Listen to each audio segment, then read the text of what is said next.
यहाँ पे इज्जत बनाना बहुत टफ है और अगर एक बार इज्जत चली जाती है ना तो वो कभी आती नहीं है। कहते हैं ना, नजरों से गिराना ना चाहे कितनी सजा देना, मुश्किल है समर पाना नजरों से उतर जाना। तो ये नजरों से गिर गई है जनता के भी, और शायद जो इनके पास के जो फ्रेंड होंगे ना, जो साथ दे रहे होंगे, अब उनको और डर लग रहा हो कल को पता चले इनको टॉर्चर मिले, कुछ भी मिले, कहीं का मेरा नाम ना लगा दे, जैसे रिया चक्रवर्ती। जस्ट पहली बात तो मैं आपसे यही बोलना चाहूंगी, बॉलीवुड में हम किसी पे भी ट्रस्ट नहीं कर सकते कि ये गंजेड़ी है, नशेड़ी है, ये क्या किस तरह का नशा करता है। रीज़न ये है कि मुझे नहीं लगता कि भारती जैसी एक कहते हैं ना, एक कॉमेडियन को लोग सोचते थे कि ये गांजा करके, शायद गांजा फूंक के स्टेज पे आती होगी और नशा करती होगी। जब वो और उसका पति गांजा जो उनके घर में पाया गया, शायद 8.7 समथिंग करके कुछ गांजा जो मिला है, ये एकदम शॉकिंग न्यूज़ है कि इस तरह की कलाकार, इस तरह की कहते हैं ना अदाकार जो स्टेज पे आके कॉमेडी करती थी, और ये एक गंजेड़ी निकलेगी। तो रही सलमान खान की बात, शाहरुख खान का, किसी भी खान ले लो या किसी भी बॉलीवुड के एक्टर ले लो, हम उस पर ट्रस्ट नहीं कर सकते कि ये नशेड़ी नहीं होंगे। और सबसे बड़ी बात मैम देखिए, इस केस में आपको याद होगा तो ये जो चल रही है सारी प्रोसीडिंग, ये रिया केस से ही चल रही है। रिया केस में शुरुआत में जब आप पता होगा तो आपको उसमें बताया था कि एनसीबी ने एक रोस्टर डोजियर बनाया जिसमें 30 लोग हैं। उसी सारे केस की सुनवाई चल रही है, उसी चीज़ में इन्वेस्टिगेशन चल रही है, उसी में से ही इन सब का नाम आया है। क्योंकि जो कहते हैं ना ड्रग्स पैडलर ने जो नाम बताए हैं उस पर नाम चल रहा है। रही आपकी क्या बोलते हैं, ये आपकी कौन सी थी, दीपिका पादुकोण, और ये काफ़ी सारी एक्ट्रेस, सारा अली खान, ये सब लोग खाली इसीलिए बचे हैं क्योंकि इनके पास से बरामद नहीं हुआ है। ठीक है, अब मुझे लगता है इस तरह से जो भारती के पास जो बरामदगी हो गई है ना, जिनके घर में नशेड़ा, जिनके घर में कहते हैं ना गांजा और ड्रग्स होंगे ना, उन्होंने भी दुक्का दुक्का कैसी जगह रख दी होंगे, दूसरे के घर में रखवा दिए होंगे, क्योंकि कल को मेरे घर में छापा ना पड़ जाए। क्योंकि एनडीपीएस एक्ट के अकॉर्डिंग उसने बोल दिया था कि भैया केवल चेक पे हम किसी भी बंदे को वो नहीं कर सकते कि ये इसने नशे की से लत है। तो इसीलिए अब जो एनसीबी ने जिस तरह से इन्वेस्टिगेशन करी है, ये वाकई काबिले तारीफ है। यहाँ पे इज्जत बनाना बहुत टफ है और अगर एक बार इज्जत चली जाती है ना तो वो कभी आती नहीं है। कहते हैं ना, नजरों से गिराना ना चाहे कितनी सजा देना, मुश्किल है समर पाना नजरों से उतर जाना। ठीक है, तो ये नजरों से गिर गई है जनता के भी, और शायद जो इनके पास के जो फ्रेंड होंगे ना, जो साथ दे रहे होंगे, अब उनको और डर लग रहा हो कल को पता चले इनको टॉर्चर मिले, कुछ भी मिले, कहीं का मेरा नाम ना लगा दे, जैसे रिया चक्रवर्ती। जस्ट कि सबसे बड़ा सवाल यही खड़ा होता है कि भारती जो है खुद कबूल चुकी हैं कि वो ड्रग्स लेती थी। देखिए मैम, बॉलीवुड के अंदर ना ये एक फैशन है जो एक हाई प्रोफाइल फैशन है। जैसे हम लोग कहते हैं ना, कपड़े पहनते हैं, अच्छे अच्छे बाल बनाते हैं, या फिर कहीं जूते लेते हैं, फ़ोन लेते हैं, ये हमारा फैशन है, हमारे लेवल का। लेकिन बॉलीवुड का फैशन क्या है, अच्छे अच्छे बढ़िया बढ़िया एमएचडी पता नहीं कौन कौन से ड्रग्स लेना। अगर छोटे लेवल से हो तो गांजा ले लो, अगर आप बहुत अच्छे हाई प्रोफाइल बहुत अच्छा खासा कमाते हो तो कोकीन ले लो।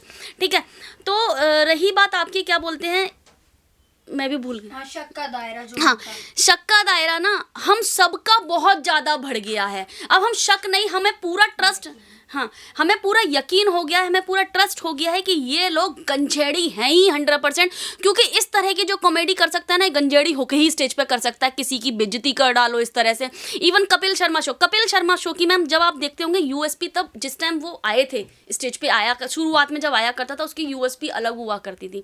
लेकिन अब क्या है, अब ना मेरे कुछ कोलीग भी हैं जो मुंबई में रहते हैं, उन्होंने मुझे बताया भी था कि कपिल शर्मा शो में जब हम जाते हैं ना, ऑडियंस जब हम वहाँ पे जाते हैं तो हमें ना सुबह से लेकर रात के 10 से 11 बजे तक बिठाए रखते हैं और उस तरह जबरदस्ती उसे हंसवाया जाता है। तो इस तरह का जो होता है ना, इस तरह के का ना गंदा नशा फूंक के ही इस तरह की शो बनाए जाते हैं। मैं आपके चैनल के माध्यम से यही जनता से अपील करूंगी, हमें इन गंजेड़ियों को नहीं देखना है। बॉलीवुड एक बहुत बड़ा गंदा दलदल है जिससे कि हमारी संस्कृति, हम जो भारतीय हैं, हमारी संस्कृति तबाह हो रही है, बर्बाद हो रही है। ये हर उस तरह की, कहते हैं ना, हर उस तरह की या तो कॉमेडी करते हैं या हर उस तरह की क्या बोलते हैं, अपनी वेब सीरीज़ बनाते हैं, या हर उस तरह की ये न्यूज़ या सॉरी हर उस तरह की मूवी बनाते हैं जो कि हमारी संस्कृति को ख़राब करती है। चाहे वो आप हमारे आर्मी से ले लो, या फिर एक आश्रम जो हमारी क्या बोलते हैं एक वेब सीरीज उससे ले लो। आप ये देखो आपका टारगेट क्या है, क्योंकि देखिए कहीं ना कहीं इसके तार सलमान खान से जुड़े हुए होंगे, जरूर जुड़े होंगे, क्योंकि सलमान खान के प्रोडक्शन हाउस से ही रिलेटेड ये एक कॉमेडियन करती थी, उसी हाउस से कॉमेडी करती थी।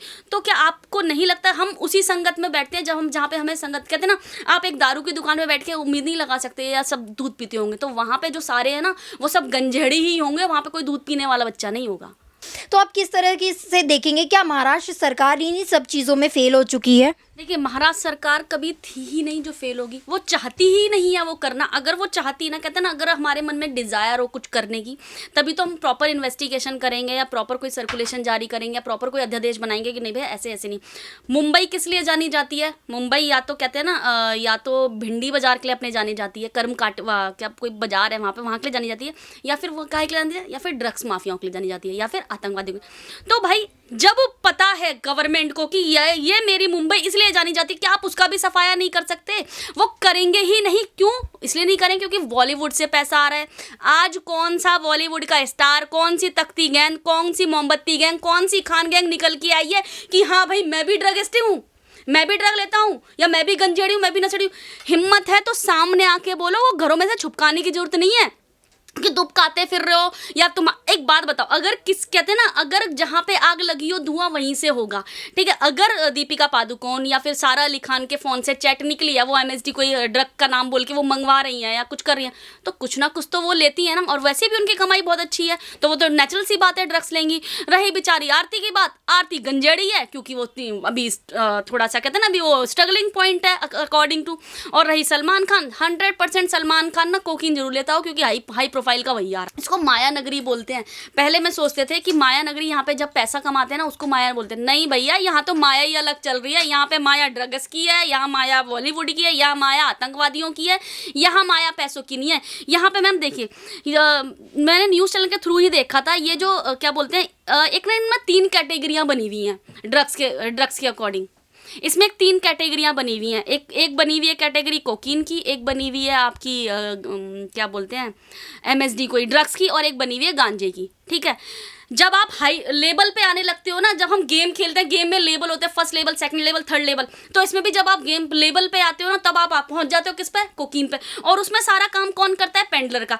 जो ये छोटे छोटे हीरो हीरोइन हैं, एक्टर्स हैं, स्ट्रगलर्स हैं, वो इसमें सब बेचारे किस में फंसते हैं? पेंडलर्स में। अभी राजू श्रीवास्तव ने सुबह इंटरव्यू ही दिया था, बड़े बोलते हैं गांजे में हुई लल्ली, इसी तरह से कुछ उन्होंने कमेंट दिया था। उनका कमेंट सच में बहुत काबिल तारीफ था। एटलीस्ट बोला तो है उन्होंने, और तो किसी में हिम्मत ही नहीं है, कोई बोलना ही नहीं चाह रहा। भाई मैं जया बच्चन जी से बोलूँ, जया बच्चन जी आप क्या गांजा फूंक के सो रही हो? आपको नहीं दिखाई दे रहा? अब आपको थाली में छेद नहीं दिख रहा? अब तो आपके भगोने में भी छेद निकला है। इनको तो जया बच्चन जी को बोलने की, उनको सेंसलेस, बिल्कुल गंदी औरत है, महागंद औरत है। एक इसके सामने कोई मीडिया जाती है ना, और मीडिया इसकी आंखों में ना धुंधलापन आ जाता है, और कहती है मीडिया से बोलते हैं हटो हटो हटो। ये औरत ना ही तो पार्टी में होनी चाहिए थी। इसके लिए मैं क्या बोलूं मैम, क्या मैं इसके लिए ना, मैं अगर आप मुझसे बात करोगे ना, मैं इसके लिए 2 से 2.5 घंटा पूरा दिन इसके पे स्पीच दे सकती हूँ। ये औरत कैसी है, इसमें कितना एरोगेंस है, क्या बात बोलती है भाई। जब मैम देखिए, मेरे अंदर जो कमी होगी ना, वो या मेरे घर वाले बता पाएंगे या मैं बता पाऊंगी, ठीक है। तो कहीं ना कहीं जो बॉलीवुड से निकल के आ रहे हैं वही तो लोग बॉलीवुड की गंदगी बताएंगे। कंगना रनावत हो गई, राजू श्रीवास्तव, और भी तमाम ऐसे लोग हैं जो थोड़ा थोड़ा धीरे धीरे निकल के अब आ रहे हैं। भाई यही तो हमें बताया। कंगना रनावत अगर शायद नहीं होती या जिस तरह से चीज़ों को नहीं बोलती, तो हम आप कोई नहीं होते, हमें नहीं पता चलता कि एग्जैक्टली इन थालियों में हो क्या रहा है, ये कर क्या रहे हैं ये। और इसका कहीं ना कहीं उद्धव सरकार पूरा सपोर्ट करती है, क्योंकि मैडम हफ्ता तो हर जगह से आता है ना, चाहे वो हफ्ता किसी भी एंगल से ले लो, चाहे इधर ड्रग से ले लो। जब किसी स्टेट में गांजा, नशा, ये सब कुछ आ रहा है, तो क्या वहाँ की गवर्नमेंट को नहीं पता होगा? सबको सब कुछ पता है, लेकिन कहते हैं ना, अगर मैंने ही उसका बताया तो मेरे तो रातों की नींद उड़ जाएगी। भाई मेरी तो गवर्नमेंट सरकार ही नहीं बनेगी। लेकिन ये लोग भूल गए हैं, सरकार ना आपके इन सपोर्टरों से नहीं बनेगी, सरकार जनता से बनेगी, सरकार हम लोगों से बनेगी। हम लोग लोकतंत्र हैं, हम लोग लोकतंत्र को कहते हैं ना, प्रधानमंत्री हो चाहे CM हो चाहे राष्ट्रपति हो, उसको बनाने वाली जनता होती है।